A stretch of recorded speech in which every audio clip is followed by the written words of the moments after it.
الحمد لله رب العالمين والعاقبة للمتقين ولا عدوان إلا على الظالمين أشهد أن لا إله إلا الله الملك الحق المبين وأشهد أن محمدا عبده ورسوله الصادق الوعد الأمين اللهم صل وسلم وكرم وعظم وبارك على حبيبنا وشفيعنا وقرة أعيننا ومولانا محمد وعلى آله وصحبه أجمعين أما بعد فيا عباد الله فيا أيها الحاضرون أوصيكم ونفسي أولا بتقوى الله وطاعته لعلكم ترحمون ولعلكم تفلحون فقد قال الله تعالى في القرآن الكريم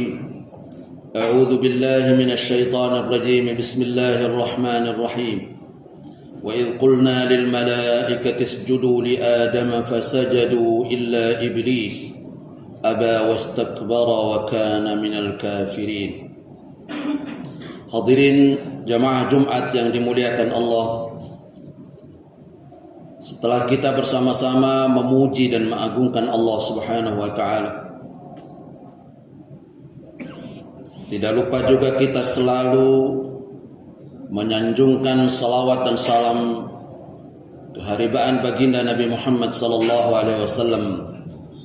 Semoga terus berlimpah salawat dan salam juga terlimpah bukan hanya untuk beliau, tapi untuk istrinya, anak keturunannya, keluarganya, dan para kerabatnya yang sama-sama beriman dengan beliau.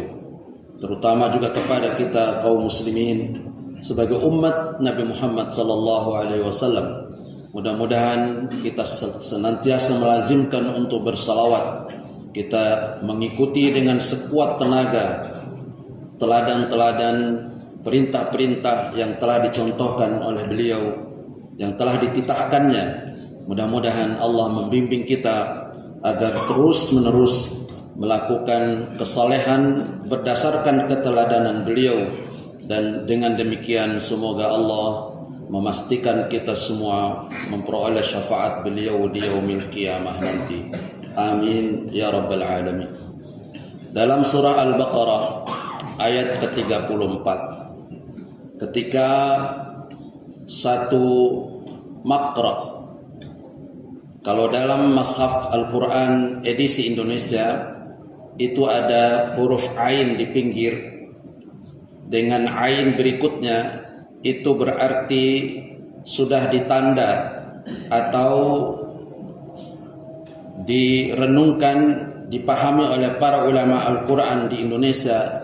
Satu ain itu berarti satu sub bahasan yang tuntas. Jemaah sekalian, berbicara tentang penciptaan manusia yang diinformasikan oleh Allah kepada para malaikat dan makhluk-makhluk yang lain. Kemudian setelah Nabi Adam dicipta dan dikaruniakan ilmu pengetahuan, diajarkan nama-nama benda, karena Nabi Adam akan menjadi khalifah di permukaan bumi, maka datanglah perintah kepada para malaikat untuk sujud kepada Nabi Adam alaihissalam.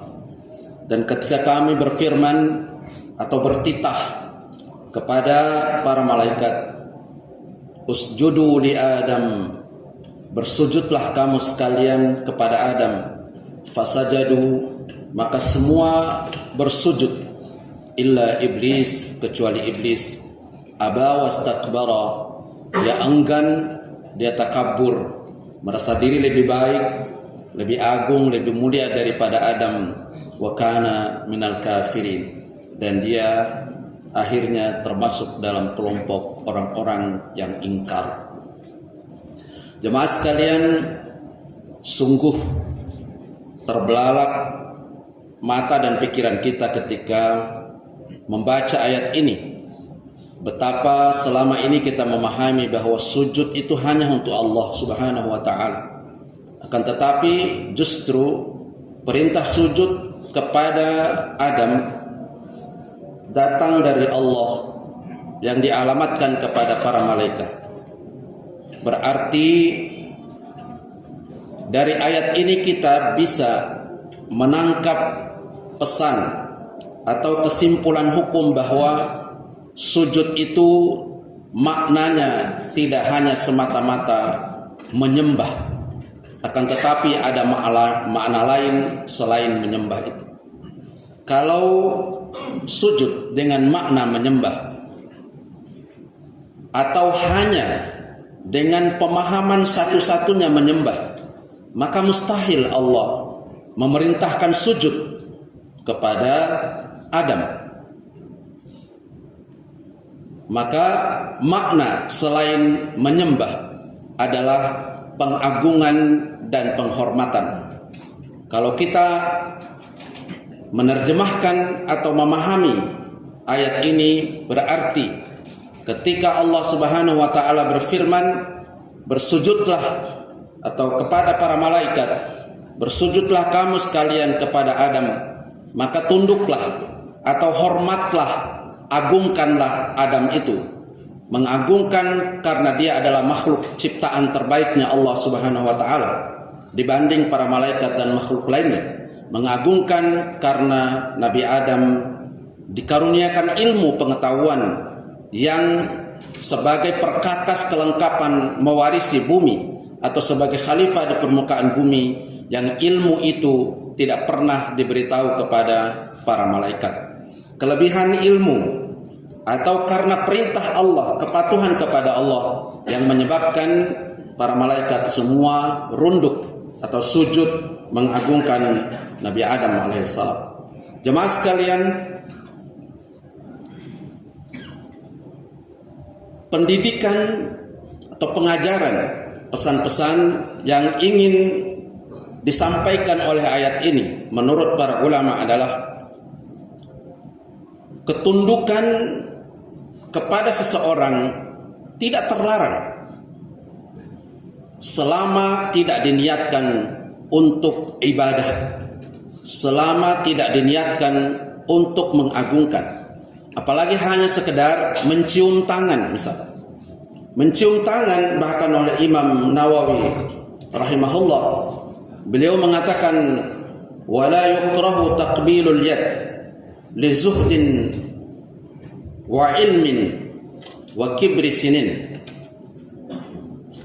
Tidak dilarang atau tidak makruh mencium tangan karena alasan seseorang itu zuhud dan solehnya, karena alasan seseorang itu memiliki kapasitas ilmu pengetahuan, atau guru-guru kita dan orang-orang cerdik cendekia di kalangan kita, dan oleh karena seseorang lebih tua dari kita, menghormatinya. Bahkan sebagai ekspresi takzim atau penghormatan kepada orang tua atau orang yang lebih tua, hukumnya sunnah, seperti dilakukan dengan cara berdiri dengan tujuan memuliakan dan kebaktian. Ini yang diungkapkan oleh Syekh Zainuddin Al-Maldibari dalam kitab Fathul Mu'in Hawamish I'anatul Talibin. Jemaah sekalian yang dimuliakan Allah,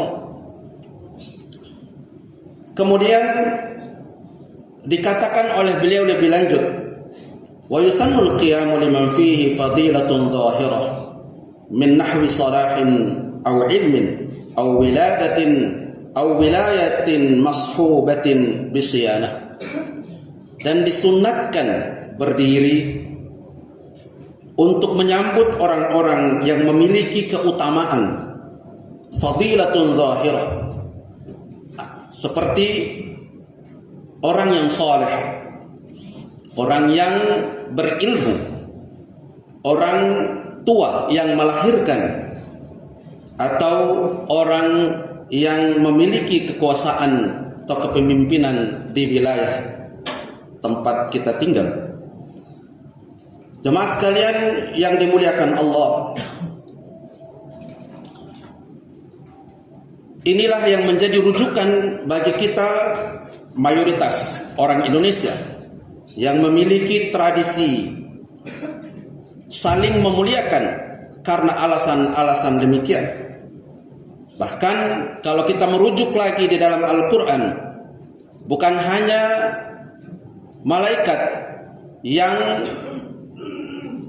dijelaskan bersujud kepada Adam, akan tetapi juga ada satu etape lain, satu episode yang lain, bahwa orang tua, ayah dan ibu serta saudara-saudara Nabi Yusuf alaihissalam ketika masuk ke Mesir pada saat Yusuf menjadi gubernur di Mesir, mereka bersujud. Digambarkan oleh surah Yusuf ayat 100, wa rafa'a abawaihi 'alal arsh wa kharru lahu sujjada. Kemudian diangkat ayahnya untuk duduk di singgasananya. Kemudian semua mereka, ayah, ibu dan saudara-saudaranya yang 11 orang itu sujud kepada Nabi Yusuf alaihissalam. Sujud menghormati, sujud memuliakan, sujud mengagungkan, tanpa sedikit pun niat menyembah. Betapapun ada hadis lain yang mengatakan bahwa innamal a'malu binniyat. Sesungguhnya semua amal perbuatan kita diikat oleh niat yang kita kumandangkan dalam hati dan i'tikad masing-masing. Jemaah sekalian, dua sujud ini dijelaskan oleh Allah dalam Al-Quran yang menandakan bahwa memang sujud tidak hanya semata-mata mengabdi atau beribadah, dan itu memang hak mutlak hanya ditujukan kepada Allah semata-mata. Mari kita murnikan tauhid dan aktivitas sujud kita dalam niat beribadah itu, seraya kita juga tidak dilarang untuk saling memuliakan sesama dengan alasan karena seseorang itu memiliki otoritas ilmu pengetahuan, karena dia berusia lebih tua dari kita, karena orang tua yang telah melahirkan kita, guru-guru kita, bahkan pemimpin-pemimpin di kalangan kita yang mereka juga memiliki keutamaan untuk kita hormati dan memuliakan. Dilarang untuk mengingkari dan keluar dari adat istiadat manusia pada umumnya, karena akan melahirkan kebencian manusia lain kepada kita karena kita dianggap melanggar adat. Mari berakhlak kepada sesama manusia dengan akhlak yang baik selama tidak ada kaitan dengan kemaksiatan dan kedurhakaan kepada Allah Subhanahu wa taala. Barakallahu li wa lakum fil Qur'anil azim wa nafa'ani wa iyyakum bima fihi minal ayati wadh-dhikril hakim. وتقبل الله مني ومنكم تلاوته إنه هو السميع العليم. أقول قولي هذا فاستغفر الله العظيم لي ولكم ولسائر المسلمين والمسلمات والمؤمنين والمؤمنات إنه هو الغفور الرحيم.